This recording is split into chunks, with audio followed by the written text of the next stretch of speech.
Nous continuons notre lecture du chapitre 6 à 9 de la Genèse en entrant maintenant dans l'arche, qui est un lieu structuré avec des compartiments, au contraire du monde que la violence fait retourner au chaos. Le soin apporté à sa construction nous dit bien qu'il ne s'agit pas d'un simple bâtiment, mais d'un sanctuaire où Dieu est présent. Et nous retrouvons les mêmes détails pour la construction de l'arche et pour la construction du premier temple dans le livre des rois. Et de ce sanctuaire, Dieu lui-même ferme la porte après y avoir fait entrer un couple de chaque espèce. C'est donc bien sa création initiale que Dieu entend préserver en vue de la vie. Mais c'est dans le mot arche que je vous propose maintenant d'entrer, puisque nous le savons, dans la Bible, la signification des mots est importante. Pourquoi avoir choisi ce mot arche? Pourquoi ne pas parler d'un bateau?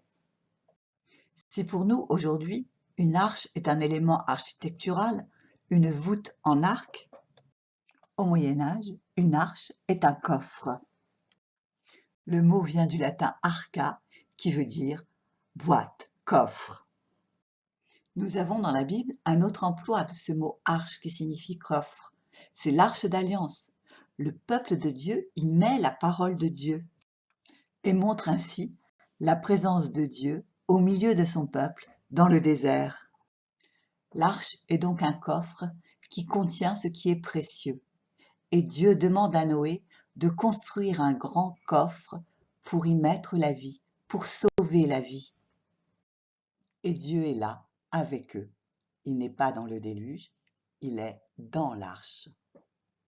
Mais regardons maintenant le texte hébreu.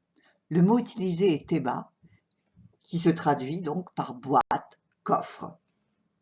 Ce mot n'est utilisé que 2 fois dans la Bible. Et la seconde fois, c'est pour désigner la corbeille dans laquelle Moïse est déposé sur les eaux. Elle prit une caisse de jonc qu'elle enduisit de bitume et de pois.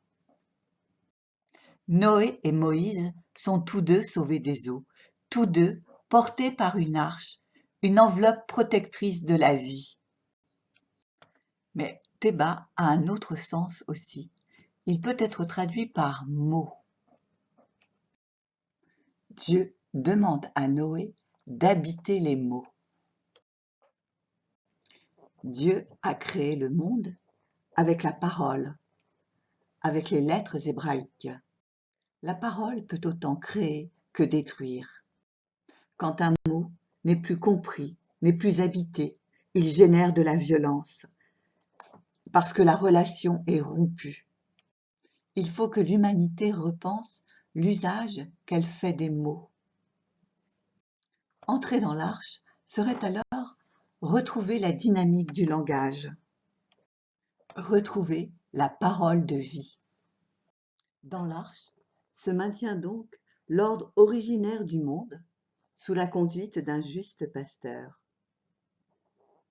Dieu veut recommencer avec le juste qui marche selon ses voies, l'aventure de la création dans le cadre de l'Alliance.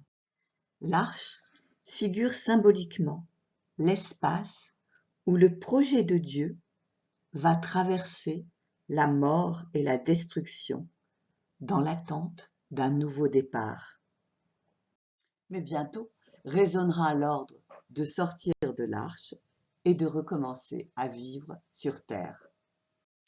La première action de Noé revenu sur terre est l'offrande d'un sacrifice.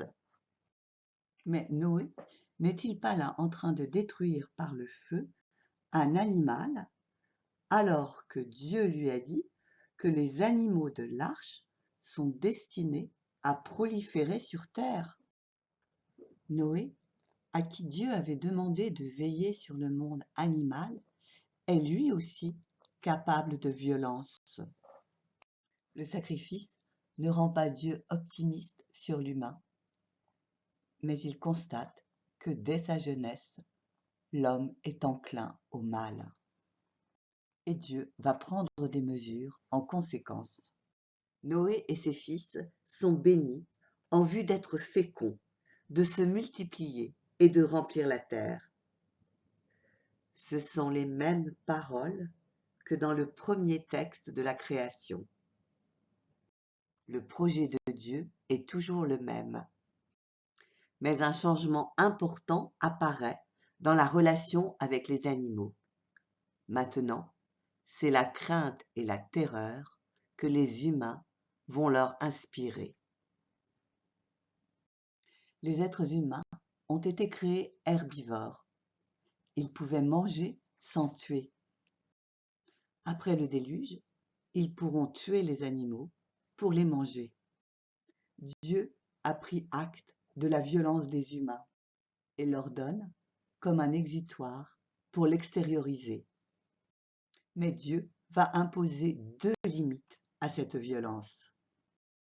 L'humain peut consommer la chair de l'animal, mais pas le sang. Et en un mot, Dieu explique que le sang, c'est la vie.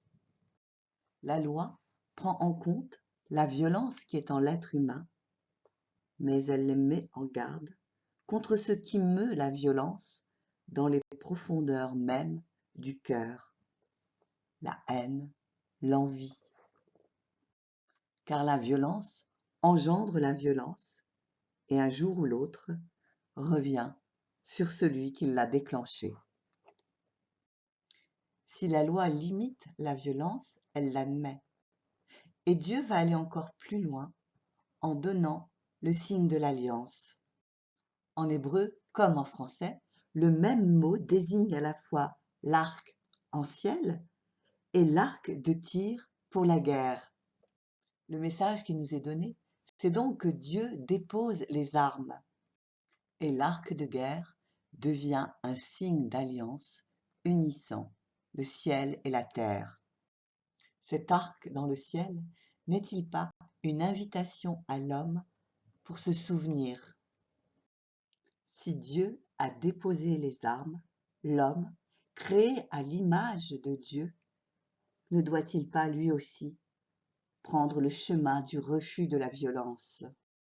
Ces chapitres de la Genèse ne nous parlent donc pas d'un Dieu qui punit ou qui récompense, mais d'un Dieu qui s'engage inconditionnellement auprès de ceux qu'il a créés. Un Dieu qui combat ceux qui tuent par ce qui donne la vie. Un Dieu qui dit qu'il ne faut pas désespérer, même si la vie devient plus difficile à écrire, et que le sens de notre aventure est de nous accomplir à son image.